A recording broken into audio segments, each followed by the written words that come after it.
बोला. तुम्ही दिल्लीत आलेला आहात, 3 दिवस थांबणार आहात.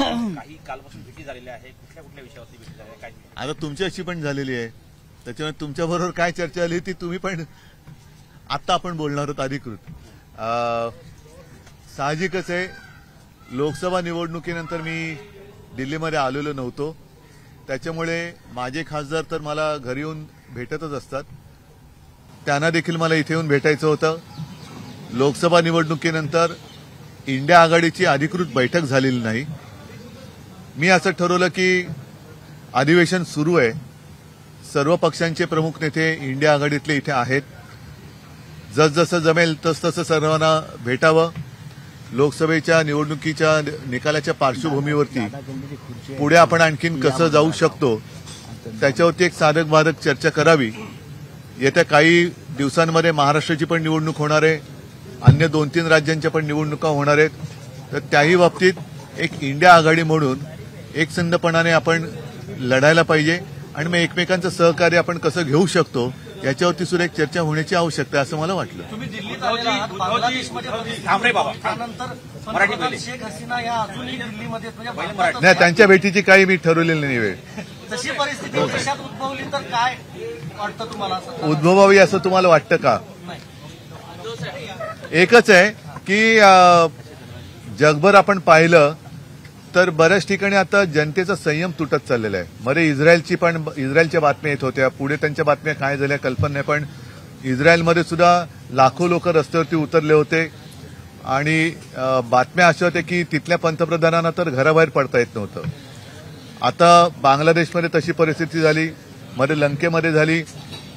एकूणच काय की सर्वसामान्य जनता ही सगळ्यात मजबूत असते, तिच्या सहनशीलतेचा अंत कोणत्याही राज्यकर्त्याने पाहू नये आणि तो जर का पाहिला तर जनतेचं न्यायालय हे काय असतं हे वेळोवेळी अगदी कालच्या बांगलादेशातल्या घटनेनंतर सुद्धा जनतेने दाखवून दिलेलं आहे.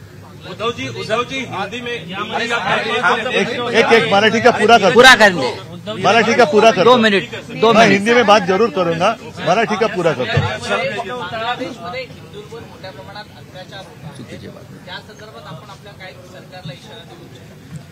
आता ही जबाबदारी आपल्या केंद्र सरकारची आहे, कारण आमच्याकडनं तर तिकडे जाऊन काय करू शकू अशातला भाग नाही.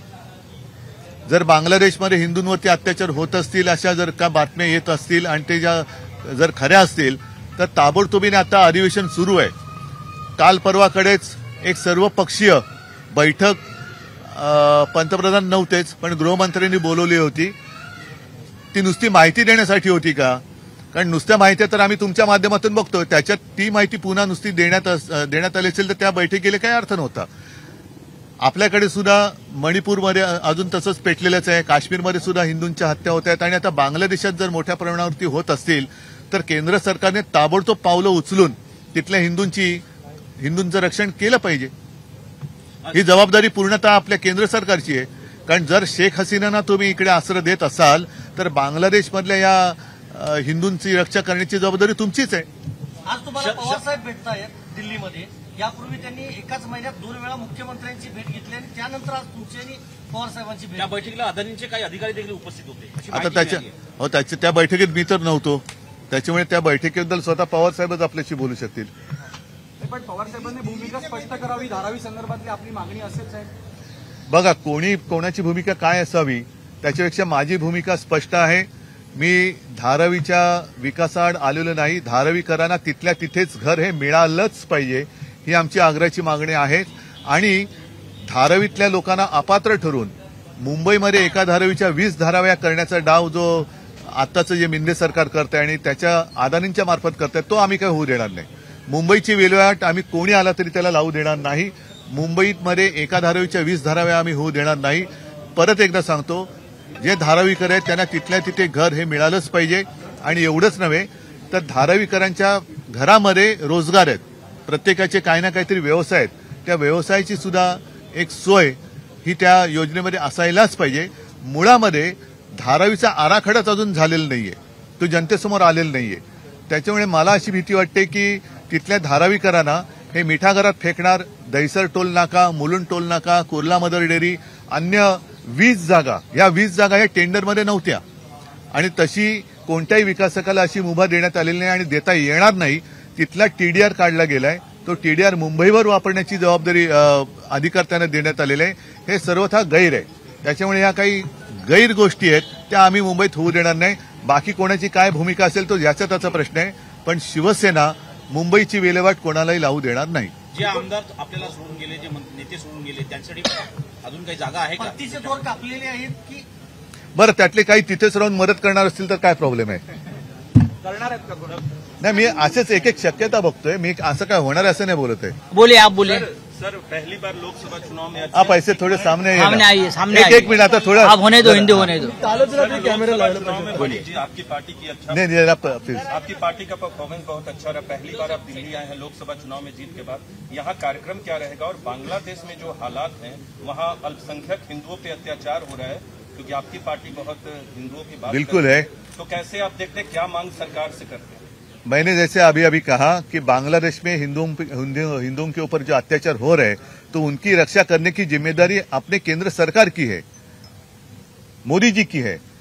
तो मणिपुर तो नहीं जा रहे, तो मोदी जी और अमित शाह जी बांग्लादेश अगर जा सकते हैं तो जाना चाहिए. अन्यथा वहां जो हिंदुओं के ऊपर अत्याचार हो रहे हैं उनको रोकना और वहां के हिंदुओं की रक्षा करना मोदी जी का काम है, केंद्र सरकार का काम है, हिंदुस्तान सरकार का काम है. इसी हिंदुस्तान सरकार में इंदिरा जी ने बांग्लादेश को आजादी दिलाई थी और उसी बांग्लादेश में अगर हिंदुओं के ऊपर अत्याचार हो रहे हैं तो उनको रोकना भी पूरा काम या पूरी जिम्मेदारी हिंदुस्तान के प्रधानमंत्री की है. दिल्ली में क्या कार्यक्रम है सर? बांग्लादेश से जुड़ा हुआ है. राजनीतिक कुछ कार्यक्रम नहीं है.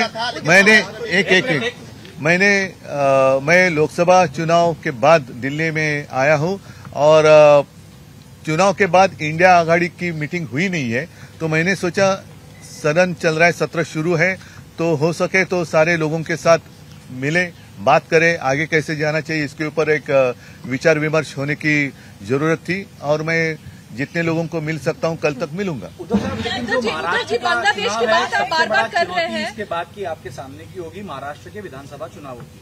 आपका ये दौरा 3 दिन आप यहाँ पर हैं, जो आप लोगों से मिल रहे हैं, क्या इन दौरों में जो आपकी चर्चा होगी उसका नतीजा महाराष्ट्र में महाविकास आघाड़ी के एक विषय को आगे ले जाने के लिए? वैसे तो हम एक दूसरे के संपर्क में हैं, जैसे पवार साहब हो, कांग्रेस के लोग हैं, अन्य सारे लोग हैं, हम एक दूसरे के संपर्क में हैं, लेकिन वो फोन पर है.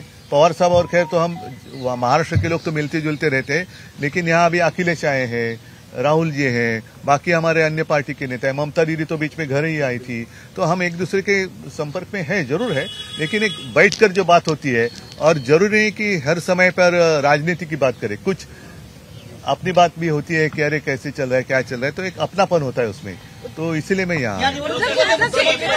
बांग्लादेश की आप बात कर रहे हैं, विदेश मंत्री का एक बयान है. सलमान खुर्शीद, उन्होंने कहा है कि जो परिस्थितियां बांग्लादेश में बनी हुई है वो हिंदुस्तान में भी बन सकती हैं. क्या कहना चाहेंगे आप?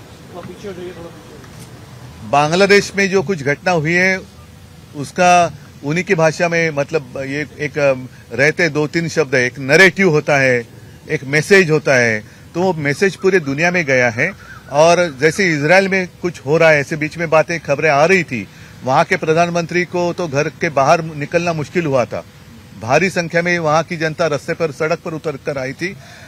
लंका में हुआ, अब बांग्लादेश में हुआ, तो सारे लोगों ने समझना चाहिए कि जो सर्वसामान्य आदमी होता है वो सबसे श्रेष्ठ होता है, बलवान होता है, उसके एक सहनशीलता की मर्यादा होती है, उसका उल्लंघन नहीं होना चाहिए.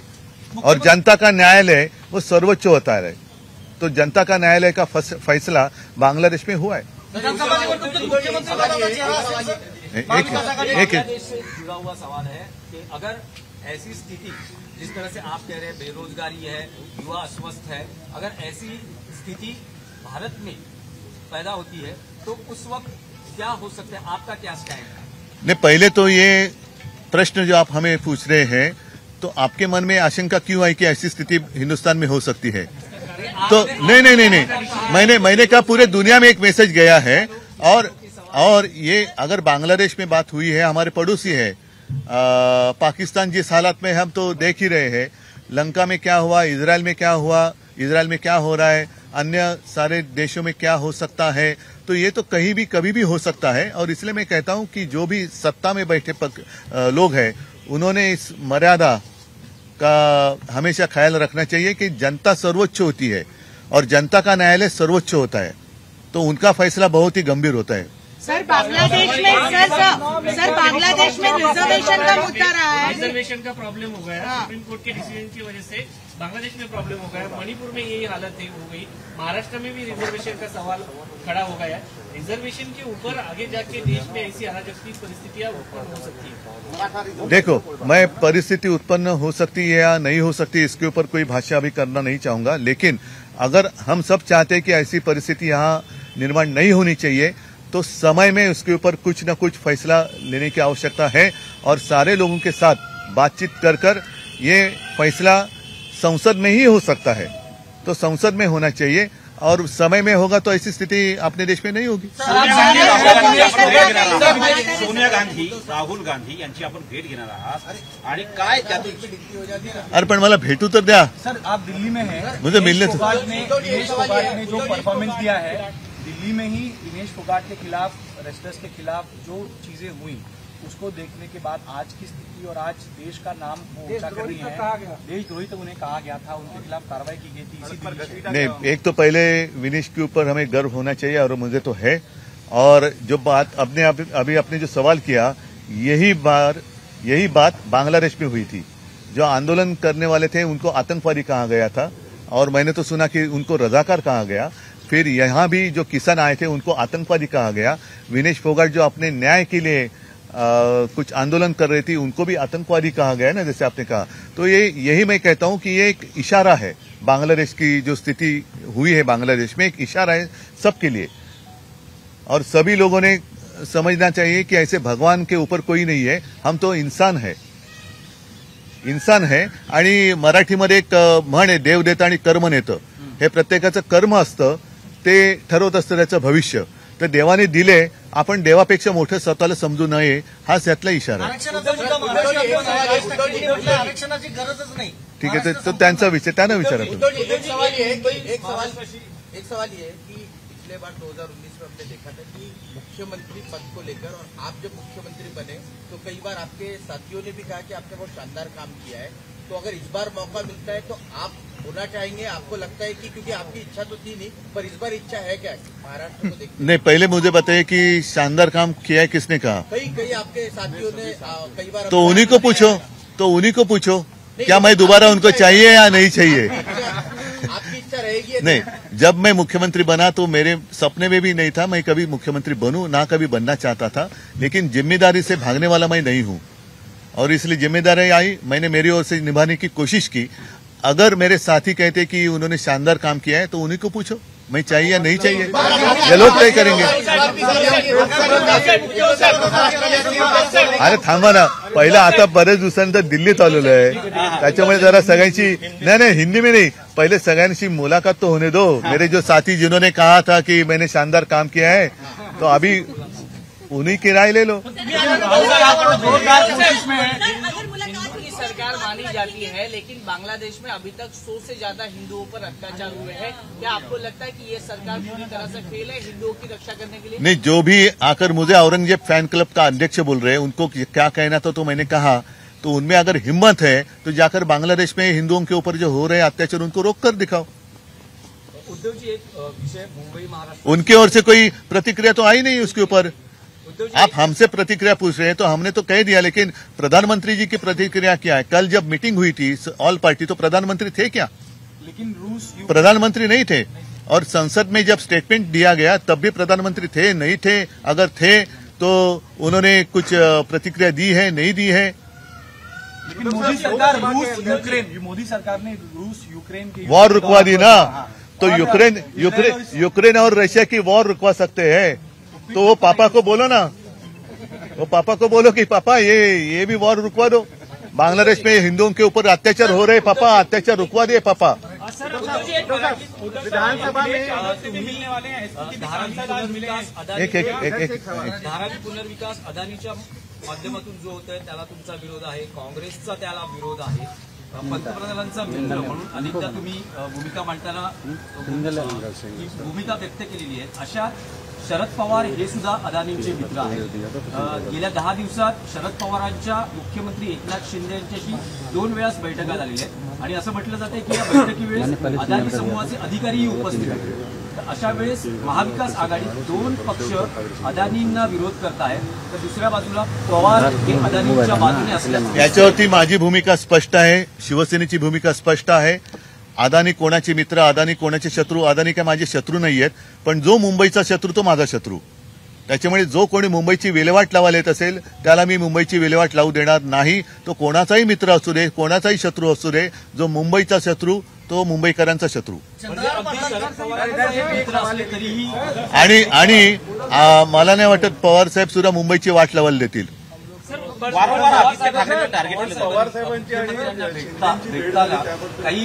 पण त्याच्याबद्दल त्यांनी स्पष्ट काही सांगितलेलं नाहीये. आणि माझी भूमिका आता गेल्या वेळेला संजय राऊत यांनी सुद्धा सामन्यातनं रोखोक लिहिलेलं आहे. आमची भूमिका रोखोक असते. ऐका एक मिनिट तुम्ही जो प्रश्न केला, सरकार आल्यानंतर सुद्धा टेंडरच्या बाहेरच्या गोष्टी ज्या आहेत त्या आम्ही होऊ देणार नाही. आणि जर त्या टेंडरच्या अंतर्गत असलेल्या अटी तटी काय असतील त्याच्यात अदानींना हे जमत नसेल तर अदानीने सांगावं की मला जमत नाही, नव्याने टेंडर मागवा आणि त्याचा विकास करा. परत एकदा सांगतो, धारावीचा विकास झाला पाहिजे. धारावीच्या विकासाच्या आड आम्ही नाही. धारावीकरांना त्यांच्या उद्योगांसह तिथल्या तिथे घरे मिळालंच पाहिजे. त्यांच्यावरती अपात्रतेचा शिक्का मारून जर तुम्ही मिठागरात टाकणार असाल, जर तुम्ही कुर्ला मदर डेअरीत टाकणार असाल, दहिसर मुलुंड इकडे तिकडे फेकून देणार असाल, पुन्हा तिकडे नवीन झोपडपट्टी करून त्याचा टीडीआर काढून सगळं आता मिठागराचं जागा कधी वापरात आलेली नाही, या माध्यमातून मिठागराची जागा सुद्धा अडाणीला टाकताय. मग अडाणींचे जे काही भूखंड आहेत, मग अगदी बांद्रा रेक्लेमेशनचा भूखंड त्यांना दिलेला आहे, विमानतळाचा मोठा भूखंड त्यांच्याकडे आहे. तर ट्रान्झिट कॅम्प बांधायचे असतील तर तिकडे का नाही बांधत? यावर एकमत होईल नाही, ते त्यांचा प्रश्न. मी सांगतोय नाही, माझी भूमिका ही स्पष्ट आहे. धारावीचा विकास झाला पाहिजे. धारावीकरांना तिथल्या तिथे घर मिळालं पाहिजे आणि धारावीच्या माध्यमातून मुंबईची विल्हेवाट मी लावायला देणार नाही. बाकीच्या कोणाचे मत असतील ते त्यांच्याकडे, माझं मत हे ठाम आहे. लोकसभा की तरह विधानसभा में भी सबसे बड़ी पार्टी शिवसेना होगी, क्योंकि आप अगर प्रार्थना करें तो हो सकती है. आप अगर शुभकामनाएं दे, प्रार्थना करें तो वो भी मुख्यमंत्री लाडकी बहीण योजनेच्या माध्यमातून महिलांच्या अकाउंटला ऑगस्टमध्ये जवळपास 3,000 रुपये येणार आहेत. विधानसभा निवडणुकीआधी 3,000 रुपये येतील. अशा वेळेस गेम चेंजर असा हा प्रोजेक्ट असं म्हटलं जात आहे. पण तर या प्रोजेक्ट बाबतीत काय भूमिका आहे? एक मिनिट, तुमच्या आता लक्षात पण राहील, तुमच्या म्हणजे मी जनरल बोलतो, तुमच्या व्यक्तिगत नाही. 15 लाखाचे 15चे का झाले? 15 लाख रुपये येणार होते ना प्रत्येकाच्या अकाउंटमध्ये. मग 15 लाखाचे 15चे बाकीची शून्य कोणाच्या खिशात गेली? म्हणजे यांचा जो वारेमाप महाराष्ट्र लुबाडण्याचा कार्यक्रम सुरू आहे, सगळं काही महाराष्ट्रातलं उचलून गुजरातला नेत आहेत. महाराष्ट्र ओरबाडण्यासाठी म्हणून तुम्ही 1500 रुपये वाटताय का? तर महाराष्ट्राची जनता एवढी लाचार नाहीये. सरकारी योजना आहे, त्याचा लाभ सर्वांनी जरूर घ्यावा, पण ही लाच नाहीये. महाराष्ट्र लाचखोर नाहीये, लाच स्वीकारणारा नाहीये. आणि म्हणून माझा थेट प्रश्न आहे, 14 साली प्रत्येकाच्या खात्यात 15 लाख रुपये येणार होते, त्या 15 लाखाचे 1500 कसे झाले हा प्रश्न विचारा पहिला. सरकारची योजना आहे, विश्वजित कदम देखील तुम्हाला भेटलेले आहेत. मग साहेब तुम्ही असं म्हणतात की ही सरकारची योजना आहे. एक प्रश्न पूर्ण होऊ द्या. तुमचं सरकार आल्यावर ही योजना कंटिन्यू केली जाईल का? तसं पाहिलं तर केंद्र सरकार लोकसभेच्या निवडणुकीत जो आमच्या महाविकास आघाडीचा जाहीरनामा होता, त्याच्यात काँग्रेसचा जाहीरनामा होता, त्याच्यात तर लखपती दिदी म्हणजे याच्यात 8,500 रुपये महिना हे देणार होते आणि आम्ही देणार होतो. आणि जूनमध्ये निकाल लागल्यानंतर आमचं सरकार आल्यानंतर जुलैपासून ही योजना सुरू होणार होती. अर्थात केंद्रातल्या सरकारचा त्याला एक पाठिंबा मिळणार होता आणि म्हणूनच आत्ताची यांची जी योजना आहे ही त्या योजनेवरती आधारित आहे. पण त्यांनी, मी पुन्हा एकदा सांगतो, ती 8,500, कारण आता केंद्रातही त्यांचं सरकार आहे. आमचं केंद्रात आलं असतं तर आम्ही 8,500 रुपये देणार होतो. आता केंद्रात त्यांचं सरकार आहे, मग तुम्ही 8,500 रुपये का देत नाही? आणि मग जसं मी म्हटलं तर बहिणीला तर तुम्ही द्या, पण भावांचं काय? त्याला तुम्ही ती जुनी जी योजना आहे कौशल्य विकास, त्याच्यात जे स्टायपेंड मिळणार आहे ती पुन्हा लाडका भाऊ म्हणून आणण्याचं थोतांड करताय. हे लोकांना काय कळत नाही? ही जुनी योजना आहे, पण त्याच्यामध्ये लाडका कॉन्ट्रॅक्टर ही जी भूमिका आहे, त्याच्यामध्ये आता मुंबईमध्ये मुंबईची वाट लावून जर 1500 रुपये वाटणार असेल तर मुंबईकर काय घेतील आणि मत देतील असं तुम्हाला वाटतं? म्हणजे धारावीकरांचं आयुष्य आणखीन वाईट करणार, जो एका धारावीच्या 20 धाराव्या करणार. तसं शेतकऱ्यांना हमीभाव पाहिजे, तो हमीभाव मिळत नाहीये. म्हणजे किती दिवस तुम्ही तुमच्यावरती अवलंबून या स्वाभिमानी महाराष्ट्राला ठेवणार? महाराष्ट्र त्याच्या हक्काचं मागतोय, नोकऱ्या मागतोय, रोजगाराचे सगळे उद्योगधंदे हे तुम्ही गुजरातला नेताय. तर ते उद्योगधंदे गुजरातला गेल्यानंतर तुम्ही आम्हाला काय भीक दिल्यासारखं 1500 रुपये देताय? तर महाराष्ट्र हे कदापि मान्य करणार नाही, कारण महाराष्ट्र हा छत्रपती शिवाजी महाराजांचा महाराष्ट्र आहेच आणि तो कधीही अशा लाचारखोरांसमोर झुकलेला नाहीये. सांगलीचा वाद भेटलेला आहे. सांगलीचा वाद मिटला. विशाल पाटील अशी बैठक झाली, चंद्रहारजी देखील होते. काय नक्की चर्चा झाली? लोकसभा निवडणुकीच्या नंतर ही पहिली बैठक होती. आता कुठे विशाल आणि विश्वजित आहेत का? गेले. बघा, विशाल विश्वजित काय चंद्रहार काय ही तरुण मुलं आहेत. आता कुठे काय चूक झाली तर मनात डूक ठेवून धरून ठेवणारा मी काय नाहीये. त्यावेळेला जे घडायला नको ते घडलं, पण तरी एक गोष्ट नक्की की आम्ही भाजपचा पराभव हा तिकडे केला. भले आम्ही वेगळे लढलो, माझा चंद्रहार पराभूत झाला त्याचं शल्य आहेच, पण भाजपा जिंकला नाही. आणि आता विशाल सुद्धा महाविकास आघाडीच्या परिवारात जर येत असेल, आला असेल आणि पुढच्या विधानसभा असतील आणि पुढच्या वाटचालीमध्ये झालेल्या चुका पुन्हा होणार नसतील अशी जर का त्यांनी जर मला ग्वाही दिली असेल आणि खात्री दिली असेल, आम्ही सुद्धा आपलेच आहोत, तर मग मला असं वाटतं डूक धरून धरण्यात काय निवडणुकीत एकत्र असणार, एकत्र आम्ही राहूच. मुख्यमंत्री पदाच्या चेहऱ्याबाबतही चर्चा होणार आहे. एक मुख्यमंत्री पदाचा चेहरा असावा. माझ्या मनात दुःख नाही, मी दुःख धरून बसणार नाहीये.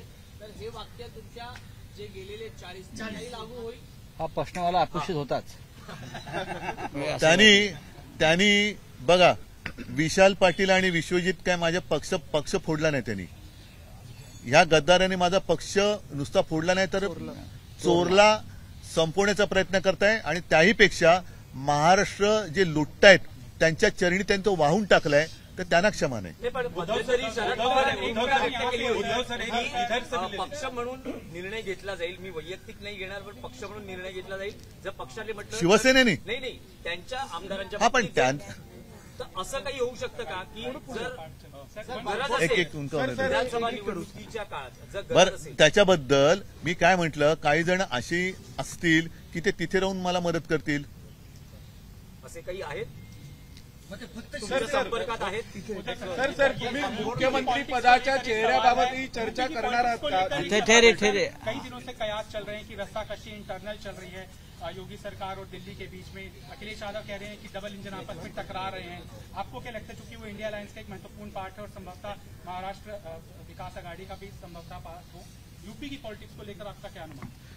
मैं यूपी की पॉलिटिक्स का इतना अभ्यास तो मैंने नहीं किया है, लेकिन जो ऊपर खबरें आ रही है, जो भाजपा की नीति है यूज एंड थ्रो, वही शायद वहां होने जा रहा है. और अब मोदी जी का करिश्मा तो नहीं चला, तो मोदी जी नहीं तो दूसरे कौन, ये एक चर्चा भाजपा में शुरू हो गई है, जरूर हुई है, संघ में भी शुरू हुई है कि अगर मोदी जी का चेहरा हमें विजय प्राप्त करके नहीं दे रहा है तो दूसरा कौन, तो फिर मेरी जगह दूसरा कोई आने वाला है तो उसको पहले ही काटो. ये राजनीति बीजेपी में शुरू हुई है. जैसे मध्य प्रदेश में मुझे दुख हुआ, शिवराज जी को मुख्यमंत्री होना चाहिए था, बनाना चाहिए था, उन्हीं के चेहरे पर मध्य प्रदेश में भाजपा जीती और उनको तो मामा बनाया गया. फिर कुछ ज्यादा नाराजगी नहीं होनी चाहिए, लोकसभा में उसका असर हो सकता है, इसलिए उनको लोकसभा में लड़ाया गया. वो तो भारी वोटों से जीत भी गए. तो मध्य प्रदेश में शिवराज जी लोकप्रिय है, यूपी में भी योगी जी ने सत्ता की कमान संभाली थी. अब ऐसे किसी को लगने लगा होगा कि मोदी जी नंबर 2 बनने जा रहे हैं, तो जो नंबर 2 पर अपनी मोहर जिन्होंने रखी है, नजर रखी है, शायद आपस में उनकी लड़ाई चल रही होगी.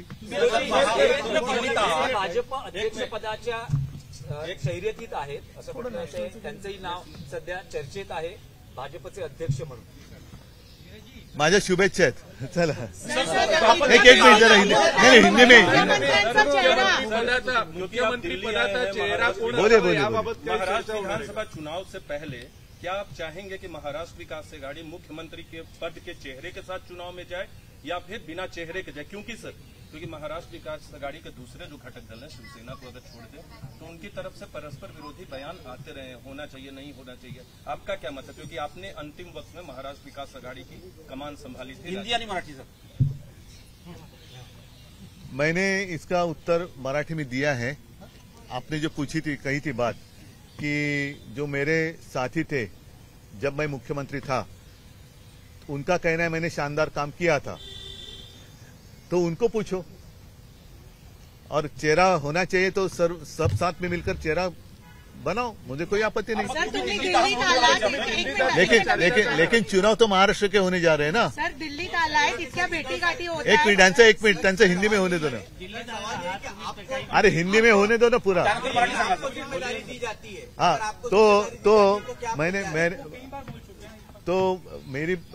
मैं तो यही मानता हूं कि महाविकास आघाड़ी का गठन जो हुआ है वो किसी व्यक्ति के लिए नहीं है. देश के लिए नुकसान पहुंचाने वाली जो युति है, महाराष्ट्र को नुकसान पहुंचाने वाली नहीं, महाराष्ट्र को लूटने वाली जो महायुति है, उसको सत्ता से भगाने के लिए हम इकट्ठा आए हैं. मुख्यमंत्री जी की बात हम बैठकर कभी भी तय कर सकते हैं. और हमारे यहाँ तो चेहरे हैं. महायुति के पास जो चेहरे हैं उनमें से मैं तो मानता हूं एक भी लायक नहीं है. और जो उनका कारोबार चला है, ऐसी स्थिति आगे जाकर होनी चाहिए, ऐसे मुझे नहीं लगता कि महाराष्ट्र की जनता के मन में होगा. सर तुम्ही दिल्लीत आलाय, भेटीगाठी होत आहेत, मुख्यमंत्र्यांचा चेहरा. तुम्ही वारंवार अलीकडेही उल्लेख करतात. सरने काल सुद्धा तारीख देण्याची विनंती शिवसेना युपीटी तर्फे वकिलांतर्फे करण्यात आली. त्यावर सर्वोच्च न्यायालयाच्या न्यायाधीशांनी असं म्हटलं आहे की तुम्ही माझ्या जागी बसून पहा, तुम्हाला पळता बघा. माझं म्हणणं असं आहे की मी पूर्णपणे सरन्यायाधीशांचा मान राखून ते जसं काल बोलले की तुम्ही माझ्या जागी बसून बघा, तसं सरन्यायाधीशांनी सुद्धा समोरच्या याचिकाकर्त्याच्या जागी बसून बघावं की काय आम्हाला झेलावं लागतं. आणि मी अनेकदा सांगितलंय आमची आशा ही शेवटी न्यायालय, कारण न्यायालयामध्येच आम्हाला न्याय मिळेल ही आमची आशा आहे. पण त्याला जर का मी हे सरळ बोललो आणि त्याच्यात कोणचा अपमान करण्याचा माझा अजिबात हेतू नाहीये. करोना काळ आपण बघितलेला आहे. योग्य काळात जर इलाज झाला तर रुग्ण वाचू शकतो. तो मेल्यानंतर जर का औषध घेऊन किंवा ऑक्सिजन घेऊन आला तर त्याचा काही उपयोग होत नाही. त्याच्यामुळे तुम्ही रुग्णाच्या अवस्थेत जाऊन बघा की त्याला औषधाची किती गरज आहे, एवढंच मला म्हणणं आहे. आणि वेळेमध्ये औषध द्या तर लोकशाही जगेल. नाहीतर मग तुम्ही आणि आम्ही, मग जनता न्यायालय जे आहे ते सर्वोच्च आहे, त्या जनता न्यायालयात आम्ही जातोच आहोत. सगळ्यांना धन्यवाद. एबीपी माझा, उघडा डोळे बघा नीट.